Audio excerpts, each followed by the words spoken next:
Jacob, I don't know how else to say this, but I'm going to say it just like one of the great youth leaders that I respect so much said. His name is Marco Stryker.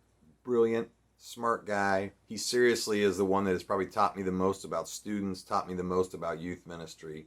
And my most meaningful talk I ever heard from him was him getting up in front of an audience of about 10,000 people. And he said, "I am an arrogant ass." Jacob, don't be an arrogant ass. Dude, you are brilliant. You are smart.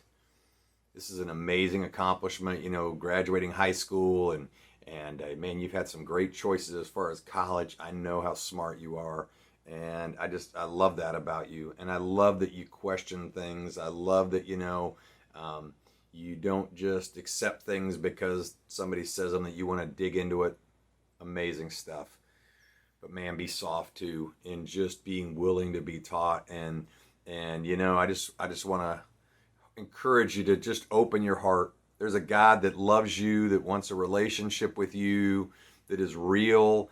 When I think about Ravi Zachariah, and you think about his life, and you think about where he was, and this guy going, God, show me that you're real.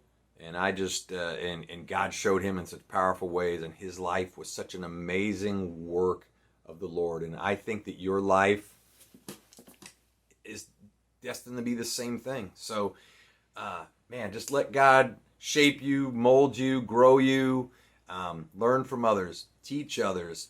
And I want to read from Psalms 1:1-3. It says, "Blessed is the man who does not walk in the counsel of the wicked, or stand in the way of sinners, or sit in the seat of mockers, but his delight is in the law of the Lord, and on his law he meditates day and night. He is like a tree planted by streams of water, which yields its fruit in season, and whose leaf does not wither. Whatever he does prospers."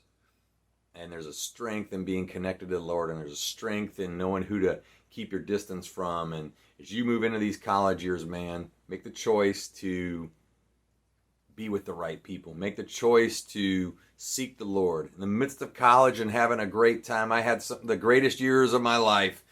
Well, some of the greatest years of my life were in college. And I love those times. It was great times. But it was a time of growing in my relationship with the Lord as well. And I just want to encourage you to do that.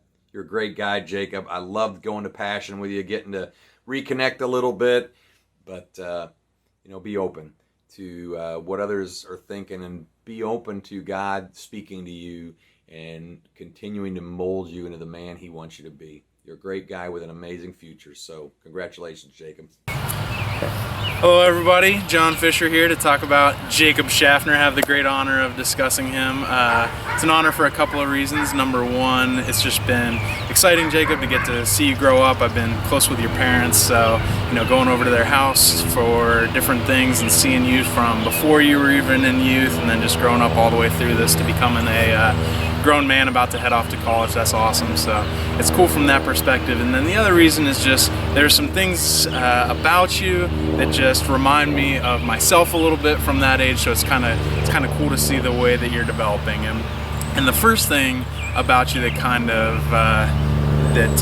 reminds me of myself is sometimes you can be just a little bit on the snarky, difficult side. And I remember giving my youth leaders a ton of grief back when I was in youth. And just to give other people a little feel for this, I wanted to read you one of Jacob's survey responses for the graduation banquet. The question was, what are you most excited about as you start this next chapter in your life? Great question. Jacob's answer, I'm excited to start a new chapter of my life. So that's, sometimes you can give those kinds of answers, but more than that, way more than that, the thing that I appreciate about you is that the other side of your answers are just really demonstrate the depth of thinking and knowledge that you have. I can remember this time back when I was probably leading like sophomores and juniors, and maybe you were a freshman, but either way, you were a year or 2 years younger than the kids that I had in my D team. But for whatever reason, that night you came to my D team, And out of all those kids in there, I could tell that you were really thinking about stuff at the deepest level, and you were really processing through things, and you weren't afraid to speak up and ask questions. And I could just really see you wrestling with it with a depth of faith and a depth of knowledge that is pretty rare for that age. And I just think that's awesome that you're always out there looking for that knowledge. You're trying to develop wisdom, and I want to really encourage you in that. So the two verses that I have for you both relate to wisdom, but it relates to the wisdom that the Bible talks about.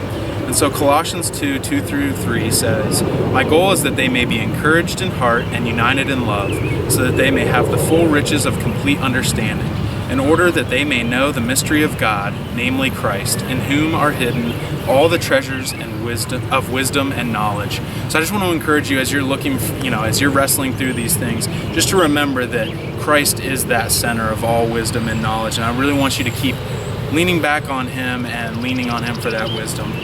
And then the other verse is James 3:17, and it says, "But the wisdom that comes from heaven is first of all pure, then peace-loving, considerate, submissive, full of mercy and good fruit, impartial and sincere."